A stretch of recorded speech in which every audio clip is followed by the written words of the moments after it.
Let's do this. Get ready for the Dirt Life Show. Woo! Yeah. We are episode 38 of the Dirt Life Show. Tonight, we have Brooke Jensen coming on. She's an awesome young racer in herself. We can't wait to talk to her, man. She's got a really inspirational story of overcoming Lyme disease and stuff like that. She was referred by Shelby Anderson, who faced the same thing. So we can't wait to talk to her. But, welcome to 38 of the Dirt Life Show. My name is Georgie Hamill, and to my left, I got my co-host, Casey Peck. How's it going, dude? What's up? Doing good. Did you get to go on any bicycle rides this weekend? I did, and I was going to comment about your little bit of a disaster, but it sounded like it ended up well. It was just you had some weather all around. But, that's awesome to see you getting out, past the normal loop that you've been doing. So yeah, it's been pretty fun. Like out of the comfort zone a little bit, maybe. Yeah, I think so. Good. I don't know how to explain it though, because I only went 31 miles, but I say only because the things that we're used to doing are longer than that, right? Sure. But 31 miles is a long ways. Yeah. You know what I mean? And I was pretty proud of myself when I got back. I was like, yeah, even though it wasn't in the dirt, it was on the pavement. Right. I still achieved a couple goals, and this is something that we'll talk about with Brooke actually tonight. Is how to set milestones and goals when you need to racing or you're overcoming injury and stuff. And it was cool for me to understand because I was like just doing loops around the house and just short rides, right? Mm-hmm. And then so Saturday I went out and it kind of started raining when I was just on a beach cruise in Arizona, and I was like, oh man, it was really nice. Like, maybe I'll try to go on a road bike ride on Sunday. And then so I ended up going and just like starting to pedal around, and it was like decent out. Like I wasn't like super hot, like cooking in the sun. Right. And then so I was like, okay, cool. Maybe I could go a little further. And the way that I went was hanging all left-hand turns, so I was like a little bit worried about it. But at the end of the ride, I was like, okay, I went through the weather, I did the distance, and I did all these little things, and I was like reviewing it in my head, and I was like, holy shit, man, like I actually went out and did this, like, and it was easier than I thought. Like some of the stuff I didn't even think about in my head that I was scared about. So right. when you can overcome stuff like that, it really makes a big difference. Absolutely. And you got to take a step back and look at it though. For sure. I wanted to give myself a pat on the back. I thought it was pretty cool. Yeah, I was pretty stoked for you, for sure. That's cool, man. Where'd you go riding? We went kind of north. We did some hill stuff, towards northeast side of town. Right on. And then back down, just got back on the loop on the way back, and that was a mistake because the weather was nice. It was so dangerous. Was it? Yeah, there was way too many people. So it's good, though. I'm glad to see everybody, still. I hope it kind of stays that way. Like, the bike stuff in town is insane. Like, the companies. It really is. They're, sold out. It's crazy. I was going to ask you, too. I need, faster gear to go faster down hills. Like, can I just put a bigger sprocket in the front? Yeah, absolutely. Yeah, I need to do that. Because I'm, way too, I'm, turbo feet going down the hill. Can't catch up. 1,000 RPM. Yeah, pretty much making the cadence at 1,000. Nice. But yeah, so it was good. I think now that you said you went over there on the north side of town, I think I might try to start venturing out a little bit. I got my mojo, you know what I mean? Yeah, good. So, all right, I started my watch party. You got yours going? No, I blew it. I'm going to work on it. So, we're pumped, man. I'm really excited to talk to Brooke tonight. She's been communicating a little bit back and forth this week, and she's got me motivated already, and we haven't even talked to her just because she's so high energy, you know what I mean? And for somebody that has Lyme disease or gone through all that stuff, to have high energy is really rare, you know what I mean? So I really like that characteristic that she has, and she's just showing a lot of motivation to be able to be a professional off-road racer, and she's really putting her heart and soul into it. So I think it's gonna be fun. Her energy seems pretty high, so yeah, exactly. It should be fun. So, so also tonight we have our buddy James Morgan is going to call in. He just had his birthday yesterday, so we'll have to tell James happy birthday when we get him on. We're going to talk about the UTV World Championship and the relocation of the UTV World Championship to Lake Havasu. Where's it now? Lake Havasu City. That's right. Arizona. So that'll be interesting because I'm not really I don't even know where the track's going to be at. So we'll talk to him about it. We'll kind of see what he thinks about it. And we're going to have Kristen Matlock calling in, too, the Baja 500 champion, Baja 1000 champion. I mean, she's won That's everything. no joke. Man. Yeah. So she's going to call in, and it'll be good to talk with her as well. We'll get her opinion on the UTV World Championship. Maybe she'll say some nice stuff about Brooke. So to get the show started, I'd like to thank all of our sponsors. Super stoked on everybody and how they've been treating the show, man. Like to see everybody come on board at the beginning was just really awesome, and then now to see how they're kind of stepping it up, like they're growing with us, is really cool. The guys at Shock Therapy gave us the opportunity to do a little video of going out and testing with it's called the IQS, Fox IQS system. It's basically a button that changes suspension. Was it awesome? And it was on a Yamaha YXZ, so it's you gotta level the playing field because the suspension geometry is somewhat awesome, but doing all these things made it awesome. You know what I mean? It made it really good. And so we got to do a video for that, and so far the video has only been up for 2 days, and it's already got over 6,000 views. So it's nice. It's doing really good. So maybe we'll be able to pay Shock Therapy back. Well, it's funny you say that. So my brother-in-law and our friend, Brian Clark and his dad, Joe Clark, they own a glass company. They like to dune and do all that stuff. And what kind of car do they have? So they have a Razor 1000S. Bitchin'. And Joe was pretty pumped on getting the suspension done and doing some clutch work and whatnot. Anyways, Brian told me all about him driving it. So Brian actually drove it. Joe was super pumped. He said it was just amazing. So they took it to Shock Therapy and they hooked it up. Oh, and, they did? Yeah, absolutely. Took it up there and got it taken care of. And Joe was all pumped and he told Brian about it. So Brian went and drove it. And if you don't know about Brian, Brian's actually been behind the wheel forever. Yeah, he's does circle stuff, right? Yep, been a dirt track racer for just ever. So he knows how to feel a car in the seat of his pants. Absolutely, and pretty well accomplished as well. So he knows what he's doing, and he was like, the feel of the car, it's amazing. He's like, all of a sudden, I can push it way harder, and it's just. He couldn't say enough. He was so pumped about it. I could tell that. Dude, that's cool to hear a testament like that, because totally, especially with one of our show sponsors. Absolutely, sweet, man. Well, so they're pumped. So thanks, Shock Therapy. Did they use the Dirt Life code? They did. Yes. Woohoo! Go Brian. That's cool. And you said his dad's name's Joe? Joe, yep. Yeah. So go Brian, Joe. Thanks, guys. Yep. So I'll have to call Justin over at Shock Therapy tomorrow and tell him that we hooked him up, dude. That's sweet. So thank you very much to the guys at Shock Therapy. We really appreciate it. We have an awesome working relationship with them, and I'm really, really glad that we were able to test out Jeff Angel's YXZ and do a bunch of fun stuff, because that was also a fun time for me as well. So sounds like it. It was neat to learn a little bit of video editing stuff and filming and just different stuff like that. So I'm pretty pumped. Thank you very much to the guys at KMC Wheels. Thank you very much, Ryan, for jumping on board with the show. You guys make the best products. We have a KMC grenade wheel over there, and those are very, very quickly becoming the wheel of choice on any UTV. Pretty sweet. Depending on the offset that you need, but the zero offsets are preferred for the Polaris and the Can-Am cars.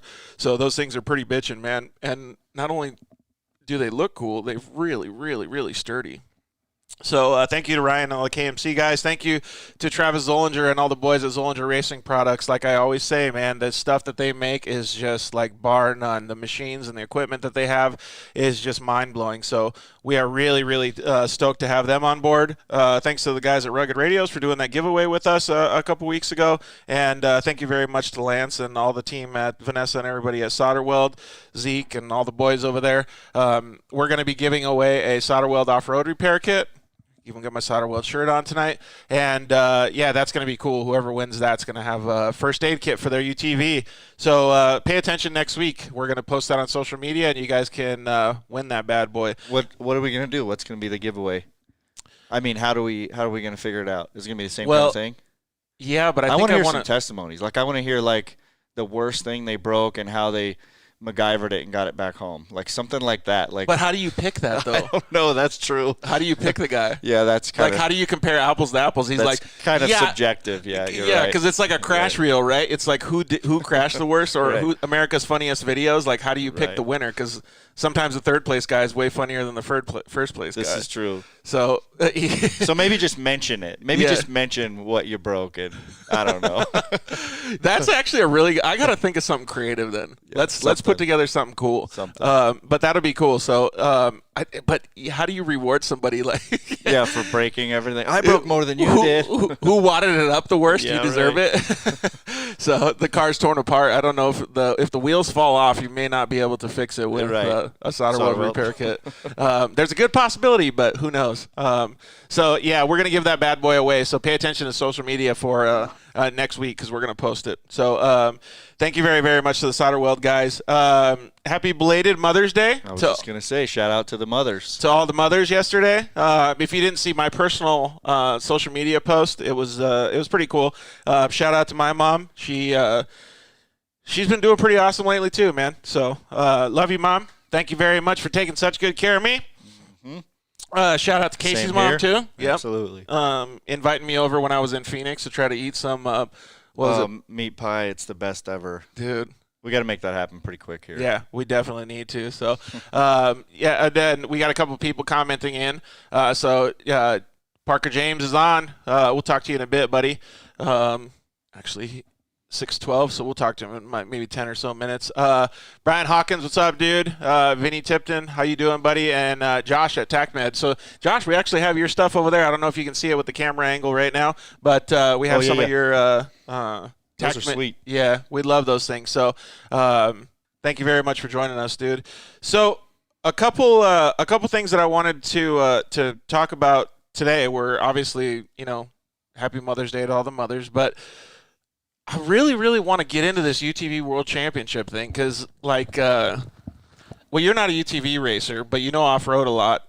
But I think you and I are on the same page as the level of confusion. Like, where's the UTV World Championship track going to be? Where are all these people going to park? Like, all this stuff. Because Lake Havasu doesn't have that huge of an area. They have this, I went to the Works race up there, and they have this, I think it's called, Crazy Horse Campground or something. I know what you're talking about. It's like an off-road area, right?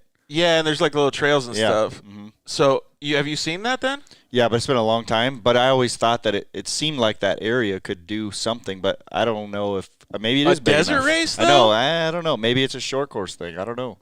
You'd have to do freaking 100 laps. Yeah, you know how gnarly that track would be beat up after 100 laps. But maybe it's bigger than we think, I guess. Yeah, and that's kind of the questions that I wanted to bring up, and we can ask Parker James today too and see what he says. But hey, Brooke just chimed in too. Hi, Brooke. Hopefully you guys are having Brooke, how's it going? A little party out back in the backyard, eating some tacos. But yeah, I don't know where the heck they would fit all the people and everything that's going on because logistically.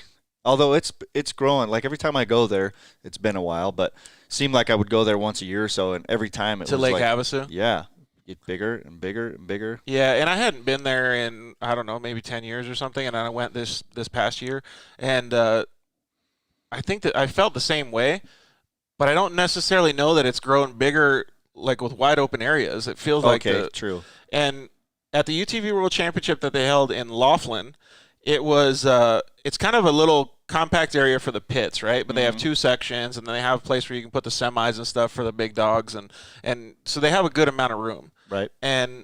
But all of the people that are staying there usually stay so you bring your let's just say a truck and a trailer, and you don't necessarily bring your huge motorhome, right? So maybe you're parking and going in town and staying. Yeah, or something. But tons of people go to the town and stay in the hotels and hang out and eat dinner there and stuff. And I don't know. I mean, I guess Havasu you can do that kind of, right? Stay at all the different hotels and stuff. So I don't know, man. I just think it's going to be crazy. I really do. But I think that it's going to be cool. I mean, having it in Arizona. Yeah, definitely. That's pretty awesome. One of the things that I was going to bring up is so in Nevada, you can't really ride UTVs on the street. It's not like Arizona, right? Mm-hmm. So the BLM and everybody would mandate that you can only go a certain path to get to Tech and Contingency because Tech and Contingency is at a hotel in a parking lot. Oh, gotcha. And you have to you can do photos and videos and media ops and stuff like that. And you take your car through Tech. And actually, Parker James, who's going to call in just a little bit, he helped with some of the Tech and Contingency stuff. But anyways, I don't know where they would do that. And in Arizona, if you can drive on the street, does that mean everybody's going to have a free fall and they're going to be going bananas? Sturgis. Dude, I feel like maybe it could be the UTV Sturgis. UTV Sturgis. So UTV World Sturgis. Nice. World Championship Sturgis. Yeah, it might be, man. So I don't know. I think it's awesome. I really, really do. And if it's in October, you can bring the boat too. No kidding. You can bring the jet skis. So all these people are going to be like going to the UTV World Championship, but they're going to have Boat World Championship at the same time too, because there's going to be a bunch of people out there. Sounds dangerous. I don't know, man. I think it's going to be like spring break times 50. That's what it sounds like to me. Because there's people that come from Australia, Canada. I mean, like, it's a pretty big deal. Well, maybe it's perfect weather if you think about it. I mean, it might be on the warm side. It won't be hot. It'll be warm.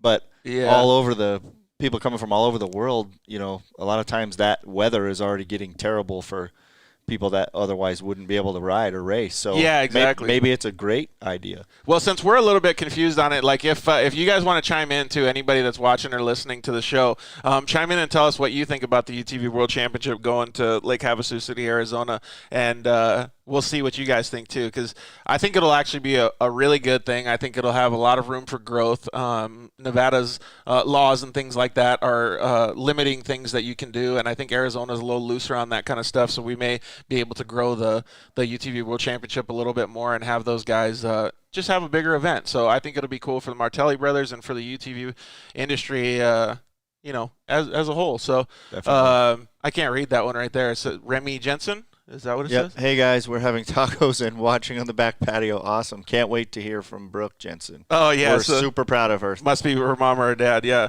Thanks, Remy. That's awesome. Dude, what the heck? I want tacos. We should have went over to their house and had the show. Where's my tacos, darn it?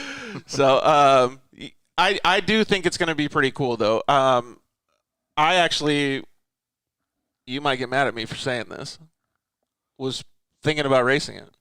No, really? Yeah. Nice. So I have a that would be quite the comeback kid, wouldn't it? It kind of gives me, it like turns my heart a little bit thinking about it, but like I have this plan. Okay. Because you know me, like I always have the structure and a plan, right? Since we're this tall. Yeah. So I have a plan, and I'm going to try to start my execution tomorrow at 11 a.m. Nice. So we'll see. Awesome. We'll see what happens. So let's start getting out on those different bike rides. For real. I'll be part of your training regimen. Okay, good. I like it. I need to go down to the bike shop with you and see if I can have those guys let me rent a mountain bike so I can train my eyes to move a little quicker than on the road. Maybe not a bad idea. Yeah. So I need to get these bad boys loosened up a little bit. My buddies at Broadway Bikes, shout out, sorry, would for sure help us out. Well, they do Trek, right? They do. I've been looking at some of those bicycles. Those bicycles are bitching too. They do a bunch now because it's so crazy. Oh, really? But yeah, they're a Trek dealer. Oh, right on. So yeah, maybe I'll have to go talk to those guys. And I was looking at your bicycle too. That thing's freaking sweet. And they also just opened up a series. Well, I don't know if it's just opened up, but there's a series in Texas at a place called Tex Plex. This place is insane, dude. Is that the indoor one that they were talking about? No. This is outdoor. So this is like UTV Moto, UTV Supercross. Like it's got like a dirt bike track, a quad track, UTV. Like it is insane. Like this is like God's gift to motorsports, like or to off-road motorsports. Like it is super duper cool. So we are planning on going over there, and this is part of my execution plan to go race on June 20th. So we'll have to see what happens. I don't know if I'll be able to race a unicorn because I don't know the safety rules. Gotcha. But if not, maybe I can borrow somebody's car and go out there and just rip around. So what would be, not to go too bad on a sidebar, what would be different about unicorn? The cage where it's mounted, the mounting points, and the opening doors. Oh, okay. So, gotcha. Just like if somebody were to drive into the side of you, the unicorn wouldn't really protect me. Right. So it should be a full. Yeah, like the bumper could probably hit my leg or something if they cruised in. So, yeah, James, you can call in anytime, man. So we're ready for you, dude. So I think it'll be pretty cool though, because that freaking Tex Plex looks insane. Like it looks so cool, man. They have one a berm. Like, remember Anaheim Supercross 95, 96-ish? And like Emig and McGrath and everybody, they would land off triples, and instead of cutting the inside line, they could stand up and rail those wall berms. Mm-hmm. Like, you didn't even have to let off. You were like third gear on a Supercross track on a 250 going around. Like, you didn't even put your foot down, nothing. You just ripped around the turn because it was like a wall, right? I do. So they have something similar to that for UTVs. You come off this like big tabletop, and you land a little bit whip, like a little bit sideways, because it kind of points you in the right direction and gets the vehicle set up, and then you hit a wall and rip around it like Daytona track style. Nice. Like, so it's it looks really, really cool. So sounds awesome. It'll be nice to check out. So Dang, why'd you have to take it back so far? I know, right? 96. 95, 96. What's up, Parker James? How you doing, buddy? Good, George. How are you, bud? We're doing awesome, bro. So what's happening, man? You had your birthday yesterday? Yeah, I just kind of hung out with Mom. The funny story about my birthday is I was actually born on Mother's Day. Dude, that's a trip for your mom, isn't it? Mm-hmm. Oh, yeah. So how's that work for your mom then? Do you guys both celebrate then, or how's that work? Because kind of taken away from her glory a little bit there, bud. Celebrating your birthday on Mother's Day? Yeah, what I do for my birthday is I take care of my mom. I kind of put my birthday off on the side burner.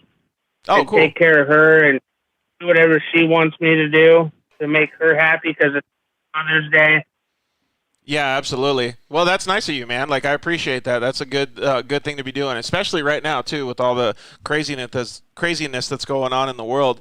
So, I've known you for a long time, man. You've done a lot of cool things in the UTV industry. I mean, you've been, obviously friends with Corey Sappington for a long time, but you've also done some stuff with Best in the Desert. And what do you think about the UTV World Championship moving to Havasu? I always thought that when this race started, it could always grow, and I'm excited to see what could happen with Havasu. They always have the works race, so why not throw a desert race into the mix, huh? Where do you think it's going to go, though? Because that works track is pretty short. So there's I'm not really sure, because I know they got a quarry there, but they got so many trails out there in Havasu that you can go on. So you think they would connect some of those? I think so. They would, they're saying it's going to be a 60-mile loop, so I'm really interested to see what that 60 miles is going to be. Dude, we should talk to our girl Lucretia, because I can almost guarantee they're going to use her as ask her a whole bunch of questions and see where things are at. Yeah, she'll know for sure. Oh, 100%. Lucretia, that's her turf, and I think with her knowing where to go and where she thinks the course should be is 100%. Yeah, exactly. I just think it's good. I think it's going to be super cool, first of all, because like Havasu, like I think what you said, when you hit the nail on the head, and I kind of commented on this a little bit earlier, was it has the opportunity to grow way bigger than what Laughlin would give it, because the availability and the ease of use of Arizona as a whole, like the laws in Arizona are a little less, and the amount of land in Arizona is a little bit more. Like, I think it'll be pretty cool for the Martelli brothers to be able to grow the event. Yeah, and with Havasu, there's so many different trails to go on, and it's kind of like Parky. You can, if your UTV has an Arizona license plate, you can go anywhere you want. Yeah, and no cop anywhere, anything to you. It's like, all right, he's licensed. And I think that'll be good. I think there's also going to be a little bit of downfalls with that, because you don't want just a whole bunch of 500 dudes on UTVs riding around in Arizona. But I think it'll be cool. What do you think about, like, I commented on it just a second ago, people can drive their boats, they can bring, like, the whole family, they can have a huge party, like, they can do a whole bunch of stuff. Do you think that's going to have adverse effects, or you think that's going to be cool? I think it's cool because, with off-road racing, as well as with short course, spectators are the biggest aspect of it. Yeah. Because if they come see it, then they're going to tell their friends, which will tell their friends, which will just make this thing explode. Yeah, and then when you couple it to the fact of what we were just talking about, you can drive wherever, I would bet there'd almost be like a bigger following than it would be the racers. That's a really good point. So you guys bring up a solid point. And then, so when we were at the Works races just a month or two ago, there was also people in boats watching the races from the lake. Nice. So think about that, too. Like all the boating guys that have money. And then if they know about it. And they may not have a side-by-side. Right, now and if they know about it, it becomes their thing. Maybe they do once a year. What a way to introduce somebody that totally. never seen a side-by-side by seeing the UTV World Championship. That's a freaking kick in the pants, dude. Sweet. That's such a good point to bring up, man. Hoo-wee. Sounds like they've put some thought into this. Do you have any plans on helping out for the UTV World Championship this year? Yeah, I'm going to go up and just see how things go. I've been to it for, like I said, I've been going to it since 2015. So this will be interesting to see how they do it in Havasu. I know how how everything's coordinated and how it works in Laughlin, but to see how it works in Havasu is going to be a learning curve. And if it works out, awesome. I'd be happy to see how it goes up there. Yeah, exactly. Well, you've seen the growth of it so far, and they've had it. They've been a little bit confined with some of the space and stuff, but it's blown up pretty good so far. Like just in Laughlin. Yeah, and just to mention too, with the 2015 UTV World Championship, there was I would say a handful of racers, but just last year with the 2019 World Championship, as you know, it went from a handful to I think over 400 UTVs entering the race. And I was like, whoa, hold on. Where are we gonna stage these guys? Yeah. That's pretty insane. Totally. Yeah.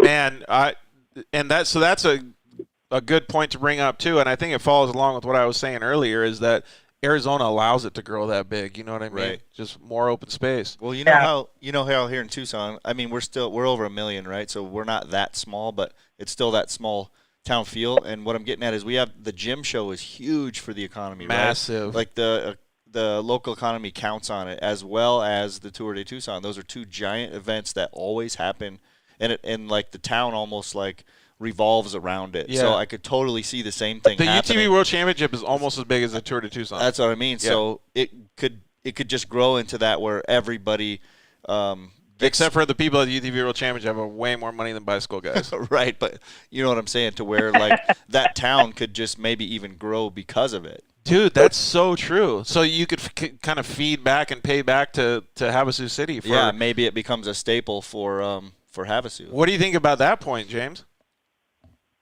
I 100% agree. I think Havasu could grow. I mean, Havasu is really big as it is with all the housing and all the shops, but I agree. I think, with this race, who knows, there can be another UTV shop that opens up there that goes, hey, if you have a problem, I'm here. Right, absolutely. And then that big race carries them like for the year possibly, Yeah, exactly. Or introduces all those people that don't have UTVs to have UTVs now. Right, even better. Dude, that's and tons of desert, so. That's super cool to think about all that stuff that could potentially come from it. Totally. Well, yeah, and I mean, I'm sure that there's going to be little adverse effects, like they'll have to obviously work with law enforcement to make sure that they keep it, chill. But, I mean, Havasu has spring break and stuff, so, can't get any worse than that, right? Yeah, kids going crazy. So I think it'd be cool, man, and like you said, to give back to the economy of a city is pretty bitchin'. So, well, happy birthday, dude. Thank you, man. I really appreciate that. And thank you very much for calling in and giving us your opinion, dude. You've been a staple in the UTV industry for a long time, so we definitely appreciate all the info that you're giving us. Well, I appreciate you guys, and keep up the hard work. Thanks, bud. We'll talk to you soon, dude. Yep. Later. Later. Dang, that's cool, man. So thank you very much, Parker James, for calling in, dude. We really appreciate it. It's cool to hear those different perspectives, man, because like some of that stuff I didn't even think about. And you talking about feeding back to the economy of Lake Havasu, that's pretty freaking awesome, dude. So we'll have to see what ends up transpiring from that. We got Kristen Matlock calling in too. So how are you doing, Kristen? Good. How are you? We are doing awesome. We were just talking about the UTV World Championship moving up to Lake Havasu City, Arizona. What do you think about that?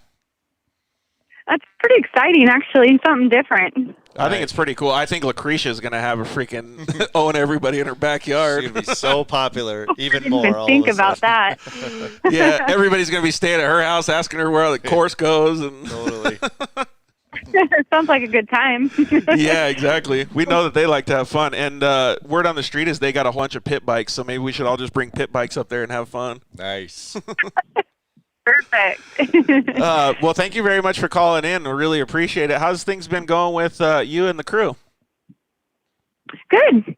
Yeah, we've had plenty of time to get everything ready, and we're ready for the next event whenever that may be.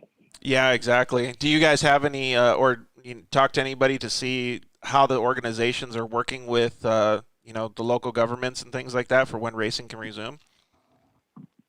Yeah, I know that Baja's just a little bit behind us, so they're hoping to open up June 1st. As far as I know for sure, Estero Beach Resort down in Ensenada, that's their plan at least. So as long as that happens, I definitely see the Baja 500 happening when it's supposed to in July now. Oh, okay, Nice. cool. Yeah, That's great news. Yeah, that's really positive to hear that. Did they mention to you how everything was going down there? Like, are people? I don't know if I want to use the word freaking out as much as they are up here in the States. Yeah, I'm not really sure on that. I know that they're struggling for sure, just like we are, with businesses being closed, and they depend greatly on everybody going down there and supporting their communities. So, and unfortunately, that hasn't been happening. Yeah, exactly. And you guys have been doing pretty good out there in California? Yeah, we're good.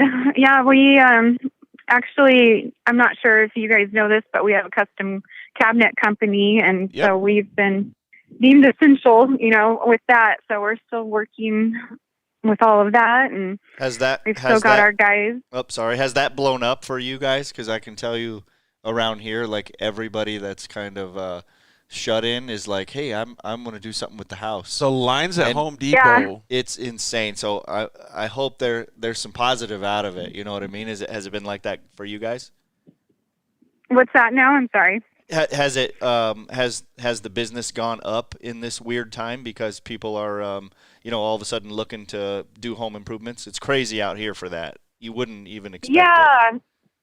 It hasn't really gone up, but we were really busy prior to all of this, so Okay, good. we haven't gone down is the positive side Well, that's of it. good. Yeah. Good. So just steady. Yeah. Good. What about Good to getting hear. Exactly. What about getting inventory for the shop though? Because not that you guys shop at Home Depot, but holy crap, the lines. Yeah, no, we still have all of our suppliers are still delivering just like they were prior to this. So Good. it's all, everything's going smooth on that end of it. Awesome. For racing, we're just chomping at the bit for that. Right. Yeah, exactly. Sure. Well, speaking of racing, I know that you're friends with our featured guest tonight, Brooke Jensen. Yeah. Excited that she's going to be on the show with you. And how did you get introduced to Brooke? I actually met her, I'm going to say it's been a couple years now. I did a demolition derby up, I believe, where she lives in San Bernardino area. Not positive. A demolition derby, really? That sounds like fun. Yeah, I know. It was the one and only time I ever did it. I did it for breast cancer, supporting that, and it was a blast. And she was there with, one of her vehicles that she was racing at the time. She wasn't into UTVs yet, but I think. So did you actually get a car and race the demolition derby portion of it, or did you do like a side? I did. Okay, you got to tell us a little bit about this car. Yeah, I can picture it. I had a pink Buick, I believe it was. It was front wheel drive. Nice. It was amazing. Yeah, I was a little bit nervous because it was right before the Baja 500. I'm like, oh great, I'm going to get hurt, doing this. But yeah, I ended up going out there and never done it before, and that thing just whipped around, and I was able to slam everyone around, and I won the whole thing. No way! Did you really? So awesome. I did, yeah. Even the guy that built it for me, he's one of the guys on our crew, and he's awesome. And he is usually the one that wins that event, and I ended up, came down to him and I at the very end of it, and I got him. So isn't there technique to he that? hasn't invited me back since. Oh, really? Yeah. He booted you? No, I'm just kidding. I was just thinking what you were thinking. So is there techniques like, I don't know if you move the radiator, but you back into people? Like, is that a technique? Yes, for I sure. think so. Yeah, the whole rear end of the car was completely smashed in, and the front was untouched. It was perfect. So being an accomplished racer as yourself, were you getting into the cockpit going, okay, I've got a strategy, or it was just all of a sudden did it just hit like a ton of bricks and you just went for it? Yeah, no, it was just go forward and then, get in position, throw it into reverse and go for it. Nice. That's hilarious. I would have loved it. Did you guys get any of that on video? Yeah, I've got a few clips. I'll have to send them over to you. Awesome. That's Can't wait. hilarious. They're pretty good. Yeah. Okay, so well, that's awesome that you did that, first of all. But Sure. so you met Brooke out there, huh? Yeah. So that's where I met her for the first time, and she definitely impressed me being so young. I mean, she's still really young, but even more so a couple years ago, and she was just so articulate, and you can just tell that she had all the drive in the world to just go out and be somebody, to do what she wants to do. Did it kind of remind you a little bit of yourself when you first started getting into racing? Yeah, definitely, for sure.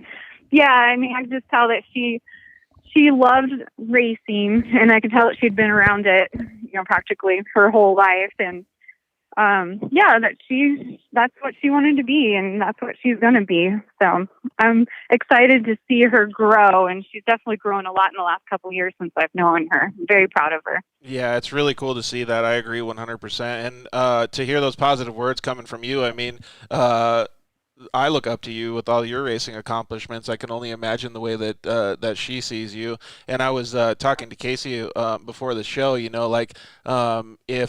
Jeremy McGrath even knew who I was, it would be like, wow. And he said something about me. I would be so amazed. So I can imagine that hearing those compliments from you to her are pretty valuable for her. So thank you very much for spreading the kind words and love to Brooke. That's pretty awesome of you. Yeah, and putting yourself out there. Of course. For sure. Yeah, well, thank you. Yeah. Yeah, absolutely. And obviously, I'm glad that the family's doing good and the cabinet company's going good, and everybody is chomping at the bit to go racing, so we can't wait to see it happen. Yes, yeah, I can't wait. As soon as that's what I keep laughing about. I said all of us desert racers, it's going to come down to who can be patient at the first race, because everybody's just going to be so worked up that That's such we don't really have a first turn in desert racing. That's but such a good you know point. how that goes. Yeah, everybody's gonna blow it in the first Yeah, 10 everybody minutes. just needs to simmer down a little bit. That is a great point. So I don't know if you were listening to the earlier portion of the show, but Casey and I were talking about there's a track in Texas called Tex Plex, and they have a short course track and some stuff like that for UTVs. And so myself and a bunch of people are going to go out there and race. I don't know if you know who Cody and Hunter Miller are, but they race Can-Ams. But yeah, they were at King of the Hammers and did excellent this year. Yeah, exactly. That was my first race for at least King of the Hammers. Yeah. Yeah, well, you did awesome though. Thank you. So we're other than being a turtle on my lid. I don't know how you can't be. Like, how do you even not be a turtle at that race? Like, I don't. The least amount of times wins, probably. Yeah, exactly. And just make sure you can flip it back over. Yeah. Well, I didn't even know, but Wayne, with a bunch of other guys now that I've seen all the videos, tied a rope at the back of the vehicle and helped them walk it down that one that I just kept ending up on my top. Does that actually work, though? Because, I don't feel like a human being can pull hard enough to, hold it back. Well, it's just barely that little tipping point, that everybody's almost making it, and then that's just a little bit that it needs to be pulled back down to position. Yeah, so just at the right leverage point. That's crazy. Exactly. So So, yeah, to continue on what I was saying, we're going to go out there to Tex Plex, and that might be my actual first race back in a car. I think I'm going to go out there and try to see if I can cruise around a little bit. So we'll see what happens. Oh, that's so cool. Yeah, have fun. That's amazing. When is that one? It's June 20th, I think, is the next one. I think they have one before that, but I think that's the earliest that we can make it out there. Do you guys have short course cars or anything? We have a couple RS1s. Yeah, so we could totally. Those would probably be bitching those to put out there. Yeah. Now we just started running some Pro XPs a couple weekends ago, so those would work too. So how are those things? Because those things look badass. Yes, they are probably the most comfortable stock UTV I've ever sat in, honestly. Yeah, my dad's been chomping at the bit. They work amazing. My dad's been chomping at the bit to drive one too. They look super comfy. Yeah, I wasn't too sure about it, only because of the 64-inch wheels or the width on them, because I'm so used to 72. But they've lowered the center of gravity on the car, so you don't even notice the width being narrower. That's pretty cool. So, well, if we know that Wayne would love to. Well, I saw him post a video of him riding a quad back in the day. Maybe he wants to get back out and hit some jumps in his Razor. Yeah, that'd be awesome for sure. So, well, if you guys are interested, we're gonna go out on June 20th to Texas and have some fun. So, be nice to I'll check it out. Have some other people come out there too. So, well, thank you very much for calling in and giving such kind words to Brooke. That's really, really cool of you. It's a class act. Yeah, I can't hear her. I'll be listening. Awesome. Well, thanks so much, Kristen, and have a good time with the family tonight. Hopefully, you'll get some tacos tomorrow. Yes, sir. All right. Well, take it easy. We really appreciate you calling in. Take care. Have a good one. Of course, anytime. Thanks, guys. Okay. Bye-bye. Bye. That was really cool of her to call in and give such kind words to Brooke. So, and we got some comments coming in saying that they can't wait to talk to Brooke. So let's take a commercial break, and we will be right back with Brooke Jensen. Sounds good. See you guys in a bit.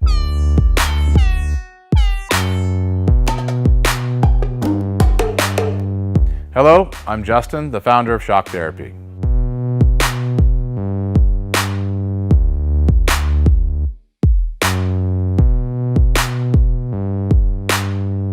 Shock Therapy has been around for 5 years, but we have personally been tuning suspension on off-road cars and race vehicles for over 25 years. We tune between 10 and 15 cars per day, every single day of the week. Our concentration is tuning shock systems and supplying components that improve the ride quality of your car in many ways. Not only do we work on the average UTV, but we also tune suspension for race teams and professional drivers.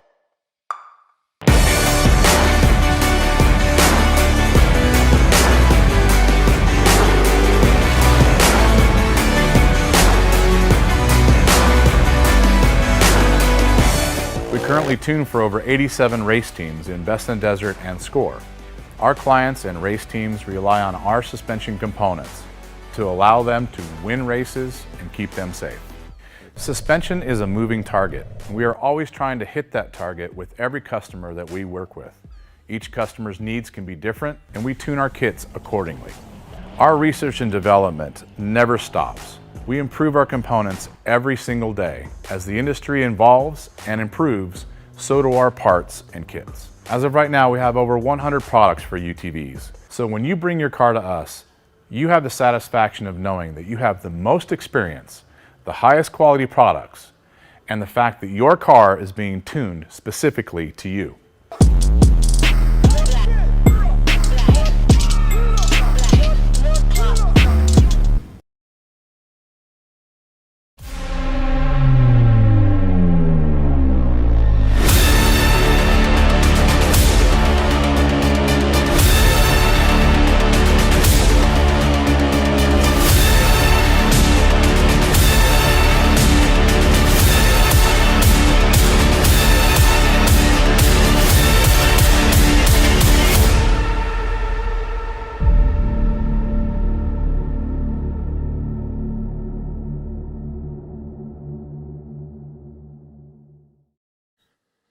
Yeah, finally, we got Lance from Solderweld in the studio. Thanks for coming down, bud. Hey, why don't we just record a commercial now? Yeah, why not? So good to be here, man. It's been a lot. I've been trying to get down here forever, and I wanted to talk about the off-road kit. Dude, I love those things. I got it in my pack. Yeah, we're running hundreds of vehicles now running them, whether it's a UTV or some guy's got it in a backpack on his motocross. He's got everything he needs to make a fix right there on the fly, out on the trail, or in the desert, whatever it is. Well, since I've already used one, I kind of know what to use it for, but explain what it does. All right, so let's pull one out real quick. You've got your aluminum rods. Remember, they're rods, right? So, light torch, small torch, you can throw it in there or throw it on the rig with your flux. It decontaminates and cleans like, let's say, a radiator. You get a random rock chip runs through as you're racing. You get a rock chip in a radiator. You got to fix it right there or you're out of the race. You can patch it up. Patch it up. It's all good to go. Yep, just like welding.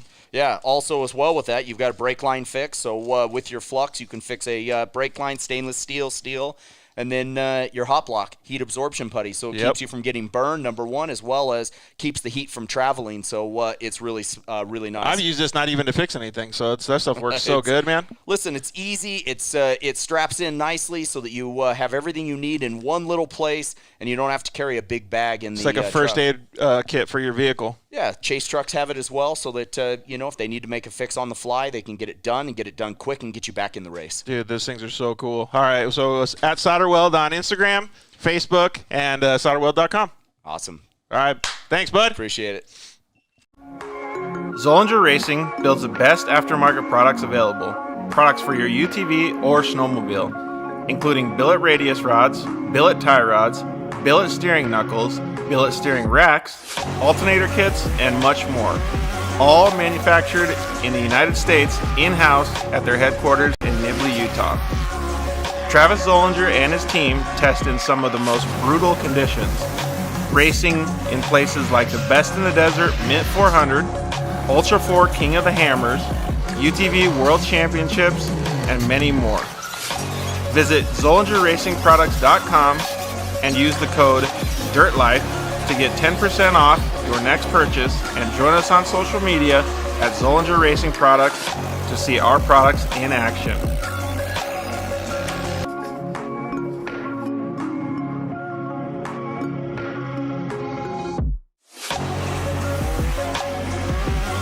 Zollinger Racing, the best products, period.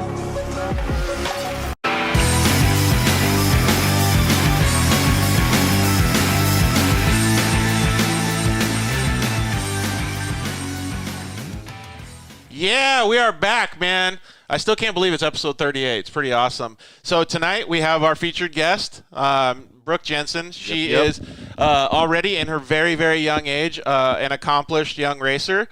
She's raced karts. She's raced UTVs. She's even got to be able to drive some of the bigger trucks in the desert.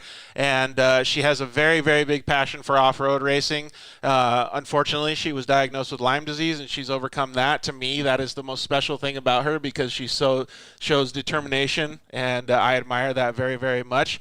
So thank you very, very much for coming on our show. Brooke, how are you? I'm good. How are you guys? We're doing awesome. I Great. still can't get over how awesome your setup is right there. It's so cool. Thank you. So you did a fantastic job. So first thing I would like to say before we even get into like what you want to do with sponsors is, if anybody wants to sponsor Brooke, look at the dedication she does into her little setup. I mean, like, for real, that's like some killer sponsorship return on your investment right there. And like, it's no big deal. She's like, this old thing? Yeah. Don't worry about it. Perfect. So what's happening over there in California on this Monday? Nothing much. Just kind of getting the new race car that we haven't been able to release yet ready and prepped for whenever race season's coming. It definitely set us back. But we're making the best we can out of it, and we're just ready to start racing again. Yeah, I can totally agree with that. There's so many people. When we were just had Kristen Matlock on, I don't know if you got to hear what she said. She had some nice things to say about you, but she's chomping at the bit to go racing too, man. Yeah, no, her words were so sweet. They almost put me in tears, you know? She's solid people. Her and Wayne are really, really – it's nice to have people that big in the UTV industry still be so humble, isn't it?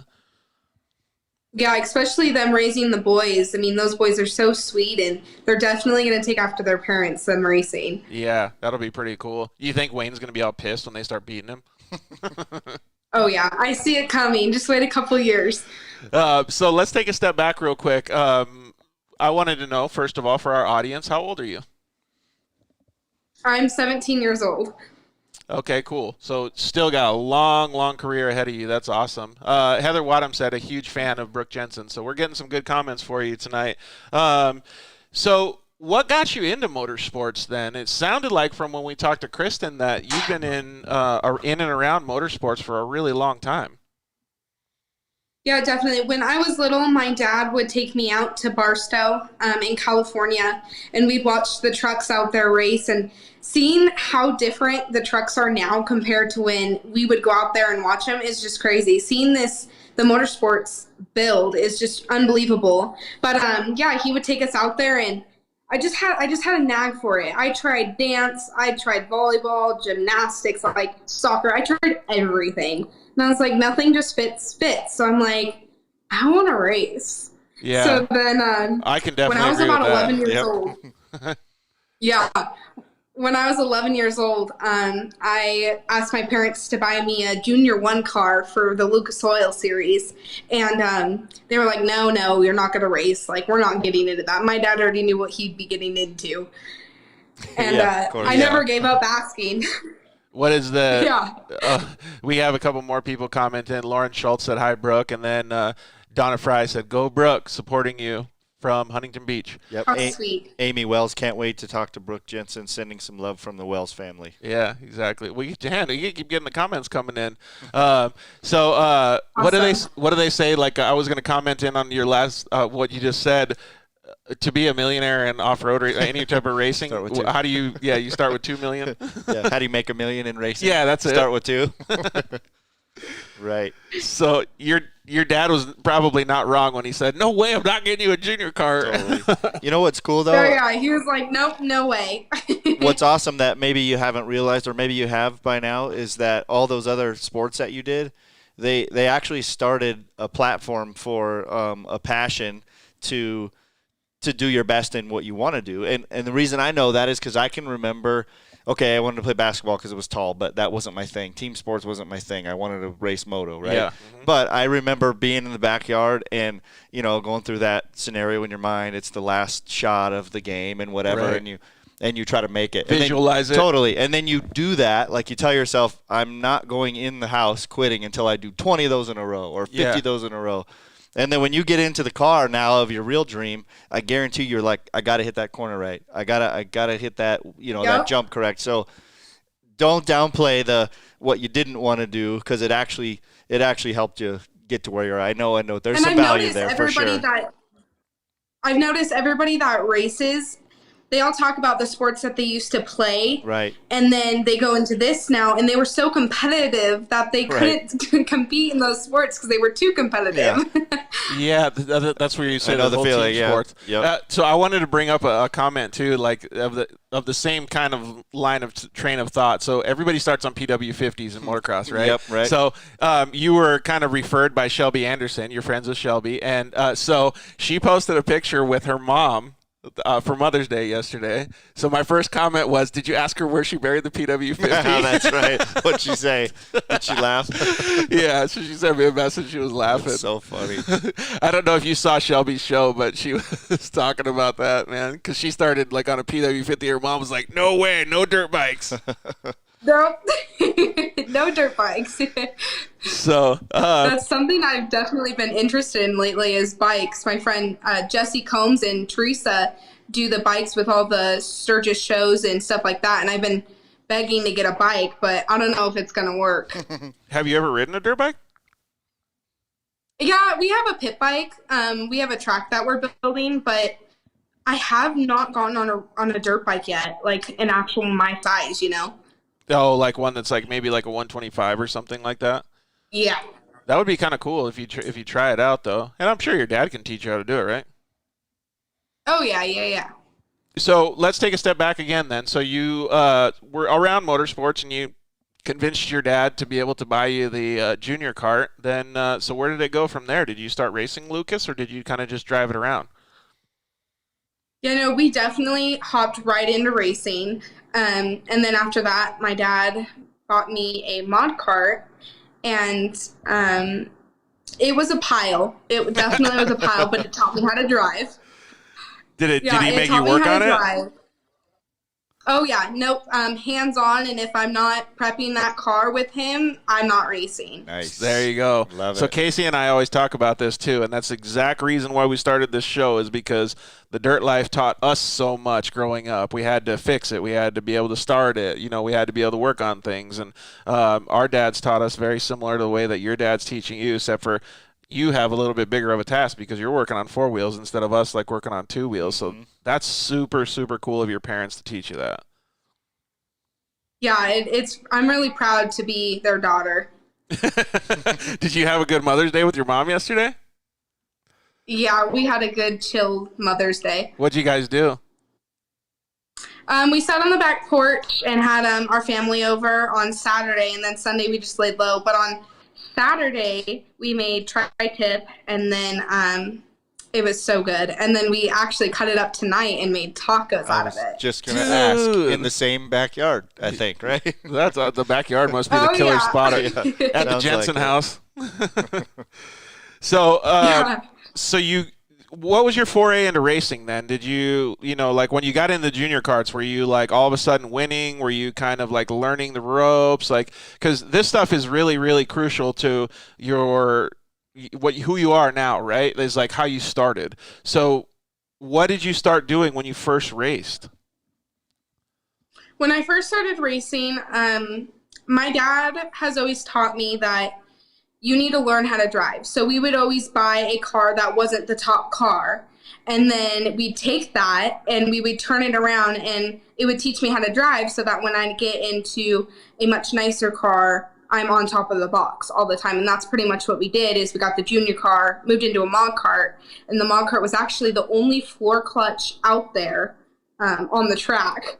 And so some of the people in our audience that may not know what a floor clutch is, it's like a standard clutch like on a car. And some of the mod carts don't use that. They use a similar thing to like a dirt bike. Yeah.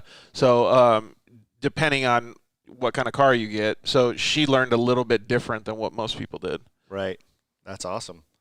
Yeah, it was definitely something to learn. But then when we bought my last mod cart, it was so easy to drive. That thing had power steering compared to when we first got the other car. I mean, your hands getting jerked everywhere and you were losing the steering wheel. But it definitely taught me to drive. So those are both cool things, right? Because you get the, like she said, it was a junker or whatever, but but she's probably all yoked. We're driving it like struggling all hard, and then she gets into this other one. She's like, "Oh, this is so easy." That was a great plan. One-handed. It was a great plan, parents. Yep. Go, Dad. Yep. Should we try to catch up on a couple of those comments before we lose them? Go for it. There's one up if you don't mind, real quick. But okay. But also James Morgan says Brooke is a really good racer from Parker James. Shannon Fry. Go Brooke, love Uncle Shannon, and then Tammy Sibero. We love you, Brooke. You're beautiful inside and out, honey. Hey, man, you're awesome. getting all kinds of love. Yep. Yeah. So proud of you, Brooke. All the kinds of love. It's great, dude. You really are. Donna Fry said, "Go Brooke, supporting you." Oh no, we already mentioned that one. The Shannon Tipton, Fry, yep. Yeah. The Tipton family loves you, Brooke. Man, you're getting all the love tonight, dude. That's awesome.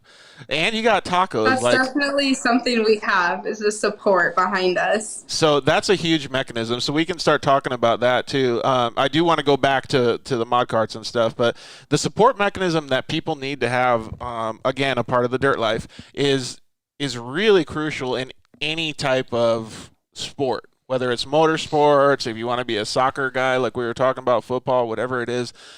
And it seems like you have a really good crew around you. Does that help a lot when you're at the races too? Yeah, it definitely helps, especially having Lyme disease. Sometimes it is hard on you. And these people, my family, friends, fans, they are so supportive, and I love talking to all of them. It's cool because we live in a small town, so everybody kind of knows my name around. They'll see the trailer go by, and you get people waving. And no, it's definitely huge to have a support system. Yeah, it's massive. One thing I wanted to say though is about those support systems. You can have a lot of support, right? But if you yourself as a person are a total Debbie Downer, people don't want to support that. So you have to also give yourself a pat on the back too, because you're high energy, you're very determined, you have a strong will because you want to overcome these things. When you show those types of traits, people want to come and support you. They want to be part of your team, and they want to love you because you have those traits. So give yourself a little pat on the back too when you see those support people coming out and giving you all this love. And remember how much Shelby Anderson talked about how her reaching out to her was so big in her life, and so huge. All that, just keep doing what you do. I mean, obviously you're busy, but when you can show that time, or show the care and give that time out of your busy schedule, that says a lot. Yeah, exactly. Yeah, it does. So let's go back to the mod carts then. So you started getting in the mod carts. You're driving a jalopy with floor clutch, and then Dad got you a better one. So did you start getting on the podium and stuff, or how did it start going from there? Yeah, no, we once we got that other car, we were fast and we were consistent, and that's what is the best thing to be in Lucas, is fast and consistent. We had our prep down. I would get home from the races and I'd get that car completely down so that my dad can come home and help me prep it so that I don't miss anything that he wouldn't miss. And then we'd back on the road for the races. But we definitely prepped that car very well so that we could be on top of the box. Yeah, exactly. And so two eyes are better than one, right? So you're taking it all apart, you're looking at it, you're cleaning it, and then when Dad gets home, you're like, hey, I found a little break in a weld right here, or this is missing a bolt, or whatever it is. You probably go through it with a fine-tooth comb, huh? Yep. That's super, super cool. So what do you guys usually do? What's the procedure? You get home from the races, and then it's like park the trailer and get some sleep, and then the next day you're right on top of it again, or what? I wish that I didn't have that much energy. We get home from the races and that box trailer is unloaded, the car's stripped, and it's pressure washed that night or day. That's awesome. Zero procrastination. That's awesome. And then you don't have to worry about if you want to take a second because you did the part you need to do. That's great. Yeah, exactly. It's hard to do too. It totally. So we'll get into like your energy level and stuff like that in a little bit. But how old were you at this point when you were, I guess, achieving podiums and stuff like that in the mod cart?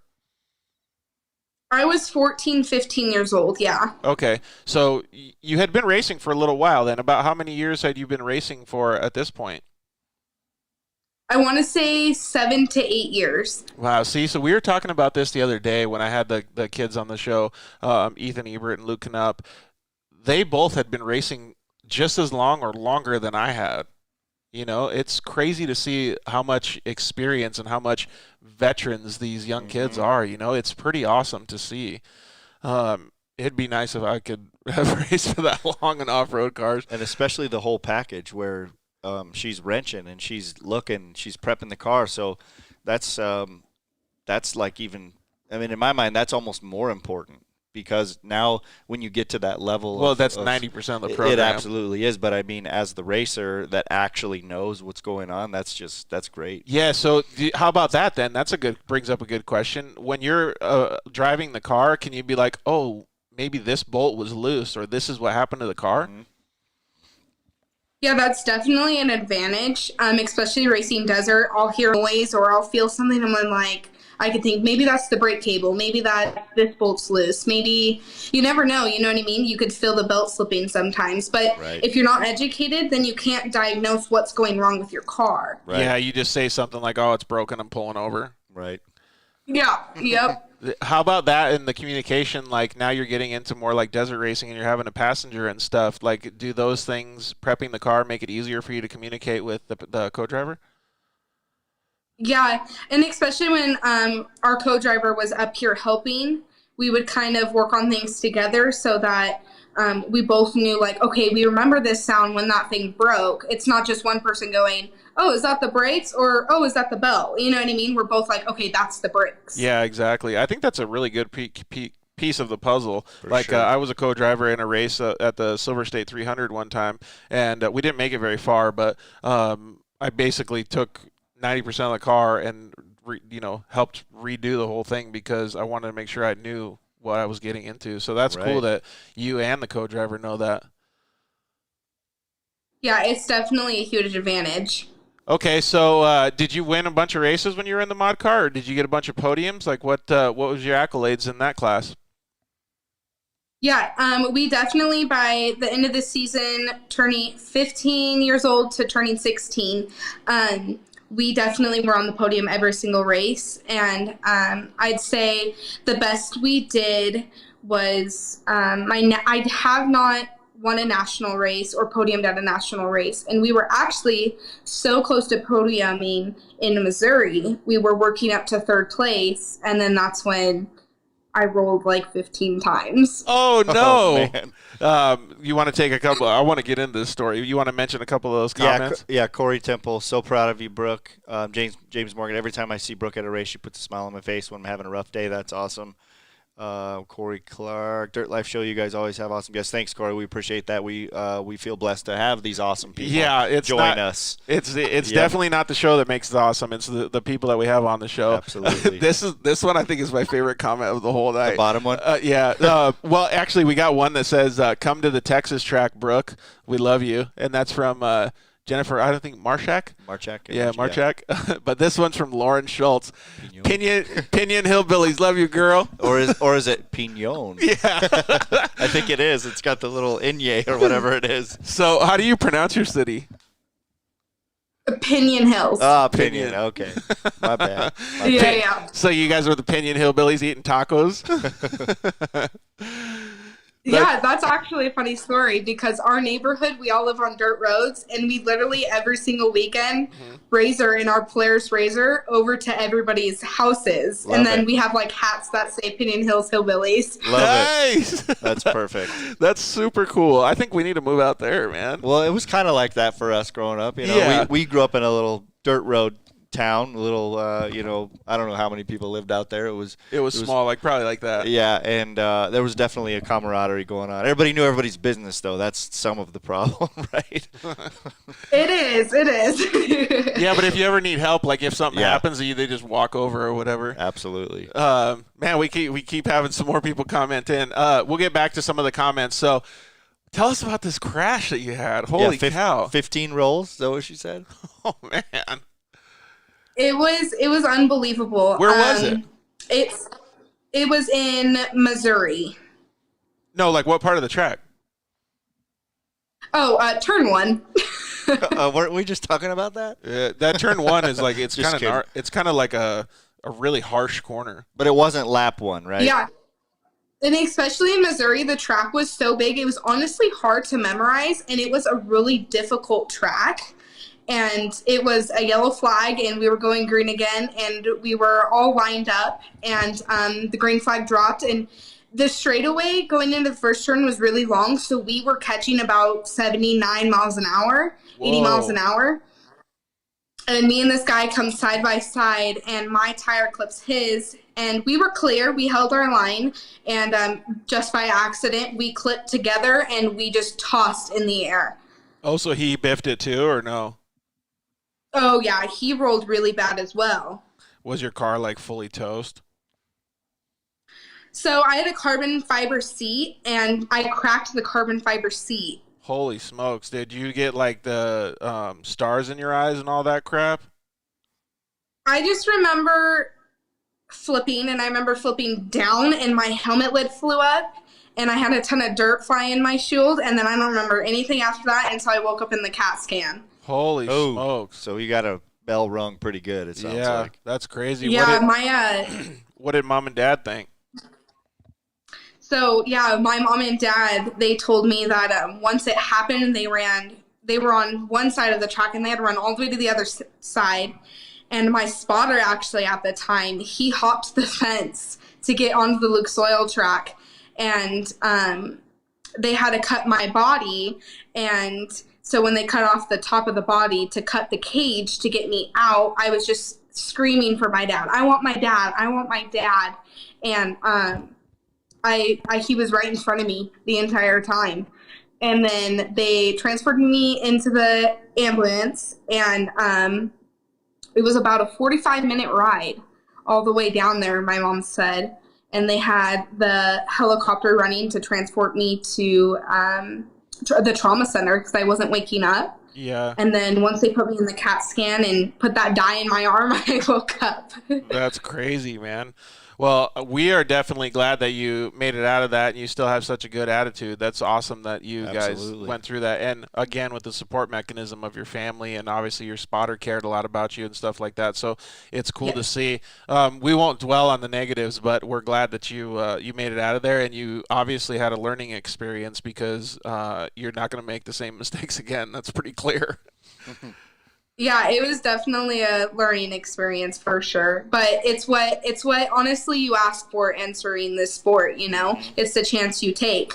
100%. I agree with that. And dude, the freaking brain power on this kid, man. That's I know. So cool that she realizes all sometimes this. when something big like this happens, it kind of forces a reset. And sometimes it's needed. And I'm not saying that you needed that, but did you guys come through like, hey, we're going to do a few things different this way? Because I would imagine you had to rebuild the car, obviously.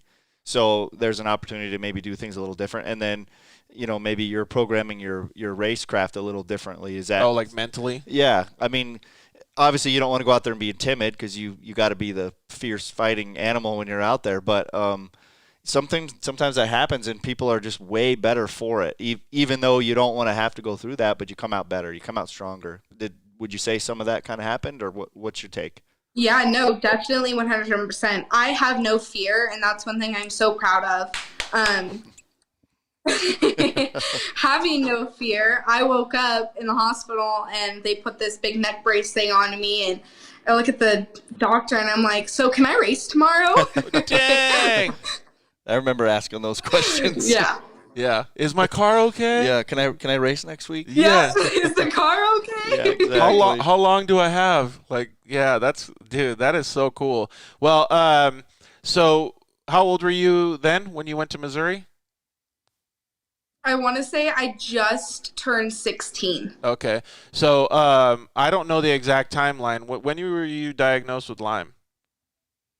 I was diagnosed when I was 4 years old. Okay, so let's backtrack a little bit then, because we want to start talking about the next steps that you took, obviously, in your racing career. So I think this is a good time for us to get a little bit of motivation and understand how strong of a person you are with having Lyme for pretty much your whole life. So Shelby Anderson gave us a little bit of an understanding of what Lyme disease is, but maybe you can educate us and our audience a little bit about what it actually is that happens to you and some of the symptoms your body goes through. Yeah, so being young, it's really hard to understand. My mom would be able to tell a better story, but from my understanding, I was bit by a tick, actually, on my eyelid. I was riding down by our creek, like on a dirt bike or whatever, and it got on my eyelid, and it honestly looked like my teardrop, but like further in the middle of my eye. And my mom was giving me a bath, and she pulled it off, and she looked really closely, and it had legs, and it freaked her out, which we know someone who has Lyme disease, so that's really the only reason why we figured it was a tick. And which is so hard to explain because we're trying to spread awareness so that when that happens to someone, they understand like I did when I got bit. That's so my mom actually put it in the freezer with some ice or whatever. Wow, and smart mama. I would go out and play, and I'd come back in and I'd throw up, and then I was really sick, really nauseous. I would sleep a lot, and then she's like, okay, it's time to take it to Kaiser, which, you know, we all have our own opinions about Kaiser. Yeah.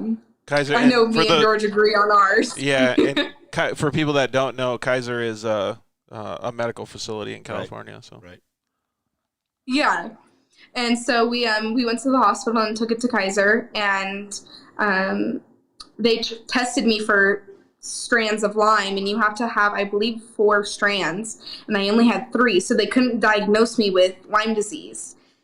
And they sent me home and told my mom that I was depressed at 4. Oh no, dude. So her and I talked about this a little bit when we were talking a couple weeks ago, and I don't even want to use bad words, but it frustrates the freaking heck out of me.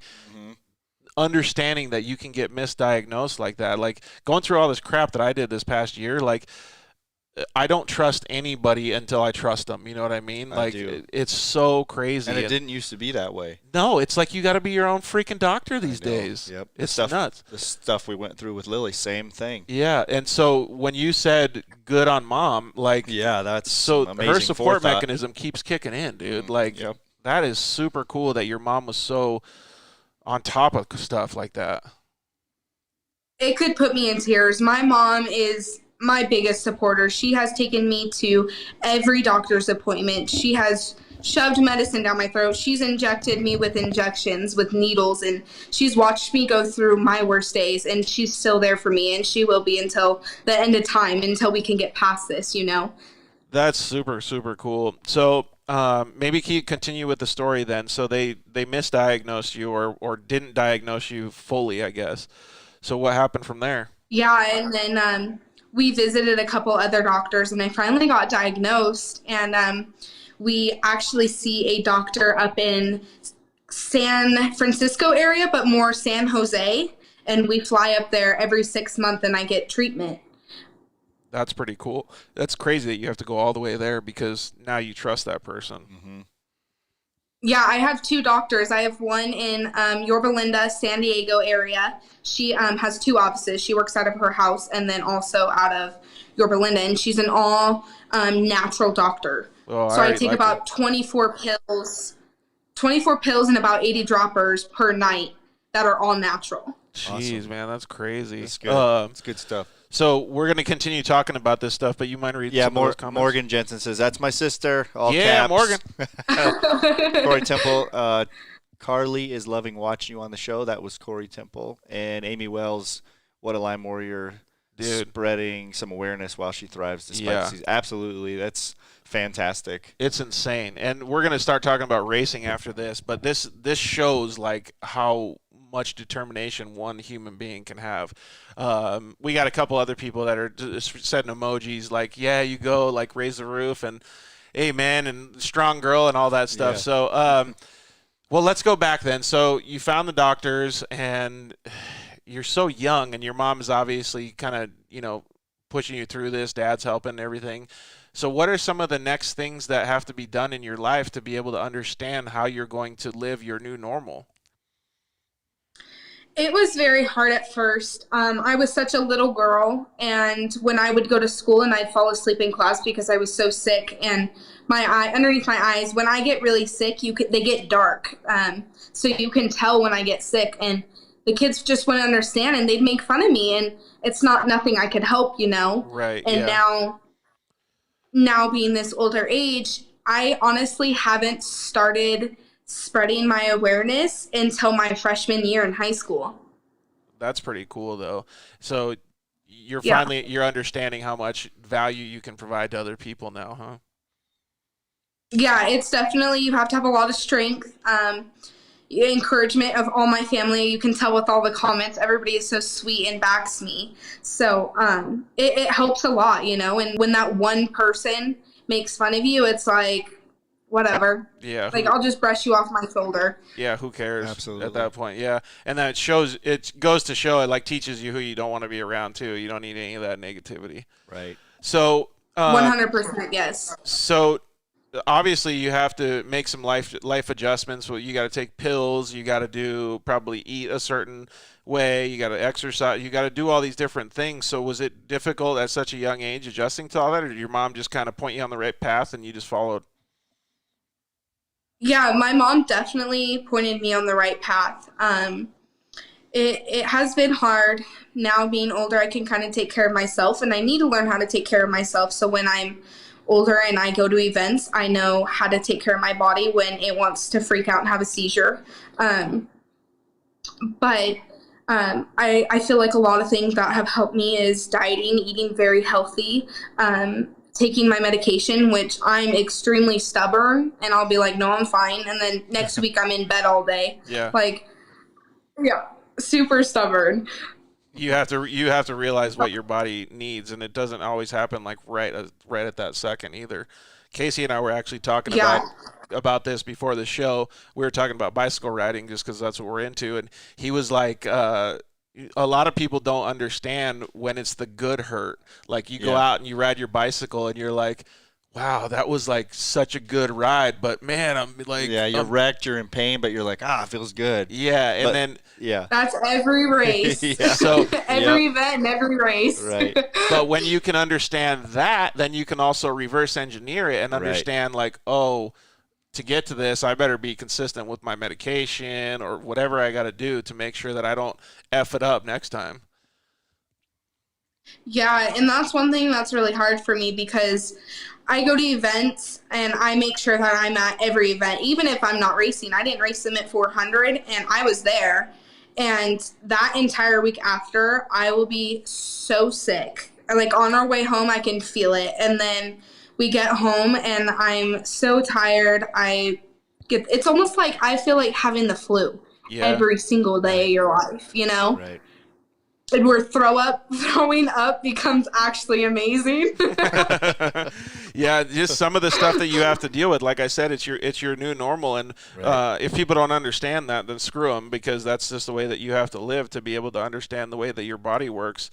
It's really, really cool. Like, I can't believe that you're this young and this focused on what your body can do. It's awesome. Yeah, and with all the stuff that you're doing, spreading awareness and stuff.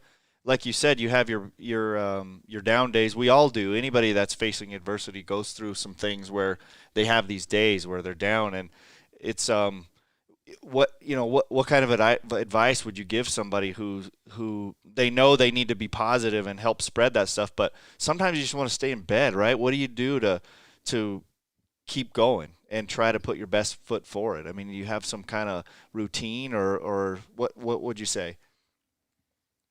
Yeah, definitely before races. I actually had someone reach out to me yesterday, which was super awesome. Before races, I eat extremely healthy and I make sure that my body is feeling the best it can. The most thing I try to say is be positive, always carry a smile on your face, because when you have a smile, you're making that other person that you're talking to have a smile, and then it reflects back on you. Absolutely. Yep. Find a getaway. And, I found racing. My heart dives into racing. Find something that your heart, when you're doing it, doesn't feel that pain of what you're going through that you feel every day. Right. I was just going to say that. You always have something to look forward to, and she does. So when she says that she's energized to take the car apart before she goes to bed, that's because she's so focused, and she does not necessarily she doesn't want to feel the hurt, but she'd rather feel the positive. Yeah, absolutely. You're doing something. Yeah. And once you do, you don't stop. Right. Dude, I would if I could go over there and fist pump you, I totally would right now. Yeah. Great advice, because it doesn't matter what age you are. Everybody has something they have to deal with, and that's great advice from someone so wise in such a young age. So for real, though. We appreciate that. I think that whole looking forward to something is so crucial in so many people's lives. All right, so let's kind of push past the Lyme a little bit. So you deal with the Lyme all day, every day, and you like you said, you get tired and you come home from races and stuff.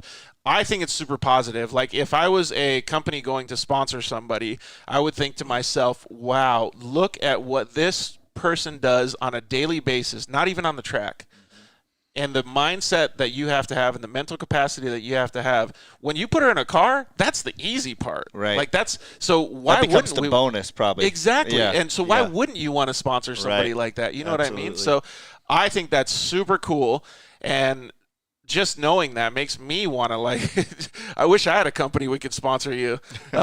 So what were the next things that you started wanting to do? Like, you crashed the mod cart. Was that like a catalyst to be like, all right, Mom and Dad, let's talk about doing some other form of racing? I had my heart so into short course because I love the fans, the people. They're all so into racing. And I was really scared. My dad wanted me to race desert. I was really scared that wasn't going to be there anymore. And it was just kind of be me racing in the desert.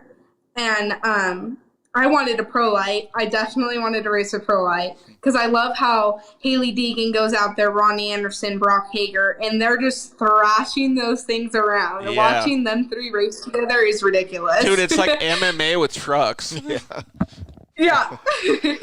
So I wanted to get into a pro light, but we're a small family and we couldn't afford a pro light, and to be competing in the top 3, there was no way. So we. Yeah, a Razor and it was 900. built into a 975. Yeah. So you and I had this conversation a couple weeks ago. Like, still to this day, one of my favorite cars was the Razor 900. Like, I love those things. They were so. We were talking about this even before I talked to you about it with some other guys, and we were like, dude, those cars are so bitchin'. Was that the yellow one? I had an orange. I drove. I had an orange pumpkin. Oh Okay. yeah. The yellow one that you drove was a 900. That yeah, was so rad. That was a Rockstar Energy UTV Wolfpack car. That was so rad. That was pretty. He got to drive a short course race car. Oh, I loved it. Did It you was really? so much fun, yeah. Yeah, It's so much fun. I sent him a picture that he drove it like on a motocross track, and he was getting all crazy. I was like, man, you got to take Casey out of the car real quick because he's gonna just get hooked. Yep. See, once you get your feet wet, it's all in. Oh, absolutely, and especially when you're older like me, and you know how easily that addictive personality Kicks right back in. Yeah, honey, we're gonna go short course racing. Yeah, no, we're not. This is exactly what her parents were telling her. They're like, Yeah. no, we're buying a 900 desert car. So was it Yeah. already prepped and all desert race ready, or like what was it? Yeah, it was. I'm ready, and it's really cool because one of my dad's best friends that he grew up